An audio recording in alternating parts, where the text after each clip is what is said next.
the different types of blocking in volleyball? What are the different types of blocking in volleyball? There are three types of volleyball blocking when you're referring to the number of people: a single blocking, a double blocking, and a triple blocking.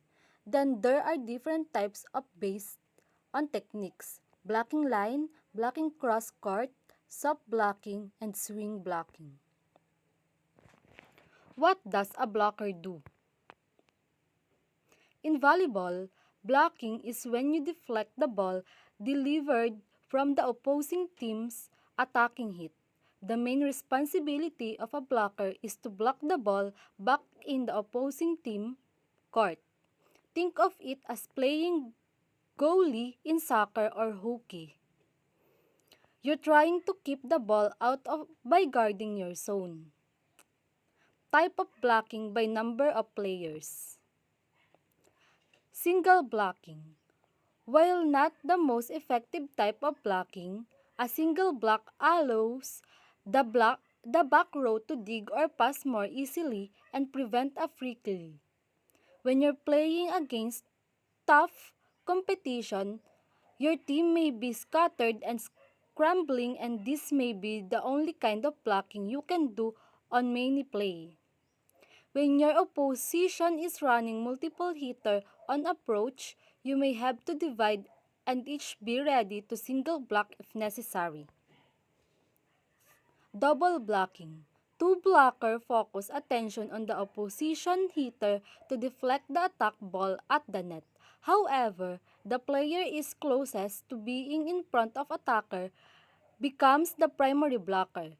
The teammate next to them needs to come in and assist by lining up as closely as possible to create a wall. Triple blocking.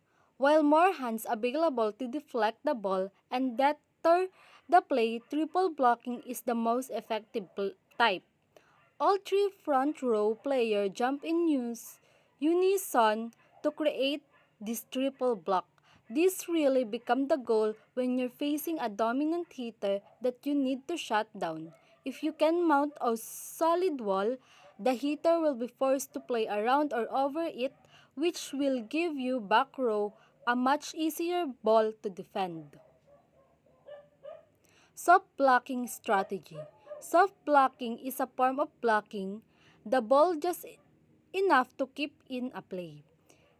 It is a very effective when you find yourself playing against a big hitter that keeps hitting the volleyball over you, or if the blocker are short.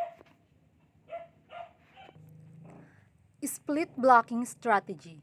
If you are dealing with a hitter that constantly hits the volleyball around the block sharply, you may want to disarm and switch things up. A great way to take an opposing hitter by surprise is by split blocking. Swing blocking. The term swing blocking covers multiple ideas.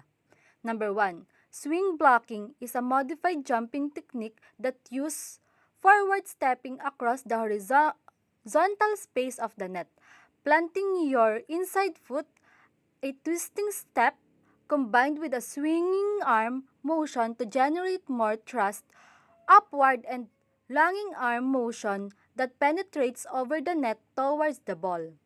Number 2. Swing blocking is also describes how the middle is moving to either side to assist the outside blocker. The idea is that they swing the whichever side needs help on that particular play, usually using the movement described above in number 1. Solo blocking strategy. If you are the only player going up to block, that's a solo block. When you are blocking alone, you will have to decide if you are blocking line or blocking angle. The line shot means they are aiming to hit it down to sideline, while angle shot is hitting it toward the center of the court. Volleyball blocking position and terms. Weak side blocker. The blocker that plays on the left of the court is called a weak side blocker. Any attack played on the side of the court should be blocked or deflected by this particular blocker. Middle blocker. The blocker covering the space in the middle of the net is called middle blocker. This blocker takes on a lot of pressure as they must essentially protect the net nearly all the way across. Middle blocker are often the tallest player on the court and must be quick on their feet. Strong side blocker.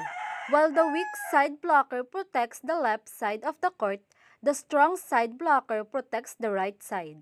Most teams' strongest hitters will be playing on the left side of their court, and so they have to put our strongest and most effective blocker against them on our right-hand side. Offside blocker. This can be the blocker on either side of the net. It just depends where the opponent is attacking. So whichever side is not being attacked becomes the offside. When you are the offside blocker, your duty is to back up the teammates, covering the tips of transitions early to make a quick attack when you're set up. A blocked assist. A block assist is a statistic that will be awarded to any player who combines for a block. If you team up with another player or two and either of the blocks the ball, each of the player works together is given a block assist. This is also sometimes called a collective block.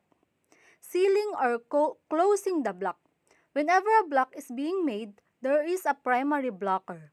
This would be whoever is the main player responsible for covering this part of the net, however, can come in and assist the main blocker needs to try to close the gap to form a wall.